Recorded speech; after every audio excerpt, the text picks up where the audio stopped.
Okay, let's get back to our magic treehouse the night at dawn. Let's see, we had just left Jack and someone had just grabbed him by the arm. So let's start with chapter 6. Ta-da! In the torchlight, Jack saw 3 huge men standing over him. One with very squinty eyes held the torch. One with a very red face held Jack, and one with a very long mustache held on to Annie. Annie was kicking and yelling. "Stop," said the one with the very long mustache. "Who art thou?" said the one with the very red face. "Spies, foreigners, Egyptians, Romans, Persians," said the squinty-eyed one. "No, you dummy," said Annie. "Oh, brother," Jack muttered. "Arrest them," said Redface. "The dungeon," said Squinty Eyes. The guards marched Jack and Andy out of the armory. "Go," said a guard, giving him a push. Jack went. Squinty, Annie, Mustache, Jack, and Red marched down the long, dark hallway. They marched down a narrow, winding staircase. Jack heard Annie shouting at the guards. "Meanies, we didn't do anything." The guards laughed.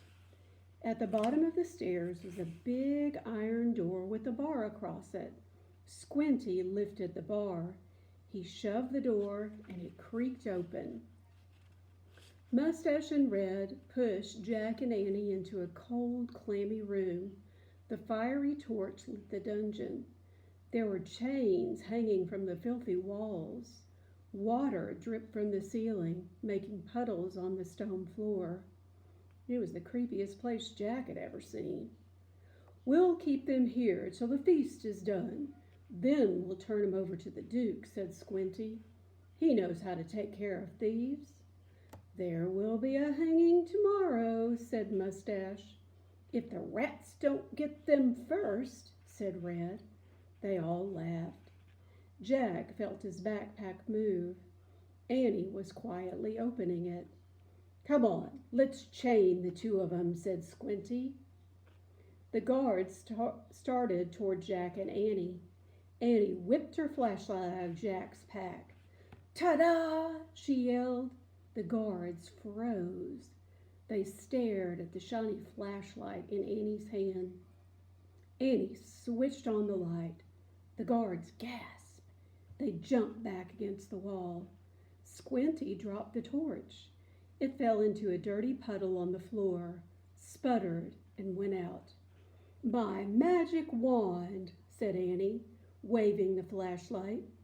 "Get down or I'll wipe you out." Jack's mouth dropped open. Annie fiercely pointed her light at Squinty, then at Mustache, then at Red. Each howled and covered his face. "Down! All of you get down!" shouted Annie. One by one, the guards knelt down on the wet floor. Jack couldn't believe it. "Come on," Annie whispered to Jack. "Let's go now." And so here's a picture of Annie and Jack, and there she is with her flashlight shining it in their eyes and them on the floor. Jack looked at the open doorway. He looked at the guards quaking on the ground. "Hurry," said Annie. In one quick leap, Jack followed Annie out of the terrible dungeon. And of course, that's the end of the chapter. So, next time, love you. Bye.